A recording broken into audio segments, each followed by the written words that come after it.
ہم پچھلی دفعہ بھی یہ بات کر رہے تھے اور کسی نے یہ سوال بھی کیا تھا، اور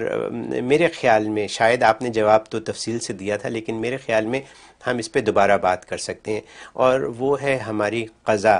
نمازیں جو ہم نے اپنی زندگی میں، پچھلی زندگی میں ہم نے چھوڑ دی ہیں، اور جب بھی اللہ کسی کو راہ دکھا دے صحیح اور وہ نماز پڑھنے لگے تو پچھلی نمازوں کا کیا ہوگا؟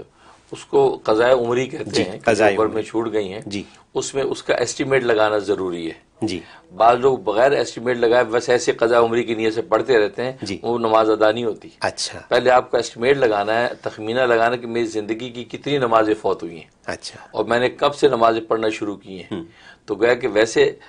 لڑکے کے لیے، مرد کے لیے 15 سال سے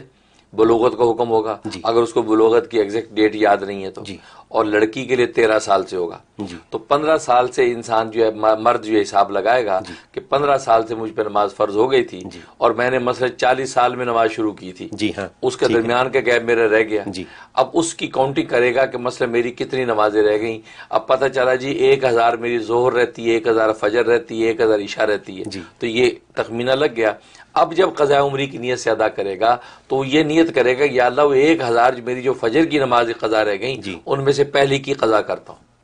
پھر اچھا، دوسری کی قضا کرتا ہوں، تیسری قضا کرتا ہوں، یوں کر کے 1000 نمازوں کو یعنی یہ یاد رکھنے کی ضرورت ہے کہ آپ کون سی قضاء عمری ادا عمری کر پر رہے ہیں۔ بالکل بالکل یعنی اگر کسی نے پچھلے 25 سال کی عمر میں، لیٹ سے کہ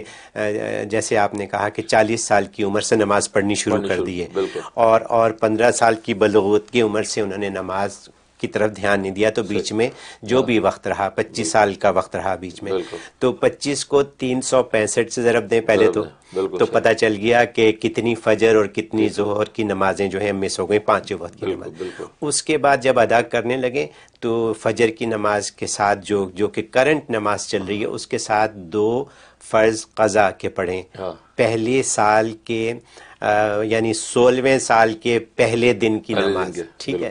اور وہ پھر کہیں میرا خیال یہ کہ اس کا تو حساب رکھنا پڑے گا، کاغذ کے اوپر کیلنڈر ہونا چاہیے، اس کے اوپر حساب لگاتا رہے۔ اچھا، اس طریقے سے اس کو ادا کرنی ہوگی، اچھا، اور آسان طریقہ ادا کا وہی ہے جی، کہ ایک وقتی نماز کے ساتھ ایک قضائی نماز پڑھ لے، اچھا، فجر پڑھی اس کے بعد ایک قضا پڑھ لے، زور پڑھی اس کے ساتھ ایک قضائی زور پڑھ لے، اچھا، تو انشاءاللہ یہ نیت کر لے گا۔ جی، اگر خدا نہ خاصا بلاوا آ گیا، جی، اللہ کے یہاں چلا گیا، تو نیت چونکہ کر لی تھی، ادا کر رہا تھا پریکٹیکلی بھی، جی، تو انشاءاللہ اللہ کے یہاں معافی کی امید ہے۔ اچھا، اور ورنہ ویسے بڑی راتیں آتی ہیں، بڑی راتوں میں انسان عبادت کرتا ہے، نوافل پڑھتا ہے، جی، اس کے بجائے اپنے قضاء عمری پڑھتا رہے، قضاء تو عمری، نوافل کا اجر بھی مل جائے گا اور قضاء عمری بھی ادا ہوتی رہیں گی۔ اچھا، اس طریقے سے ادا کریں۔ اس پہ اور بات کرتے ہیں، ہماری ایک کال ہے۔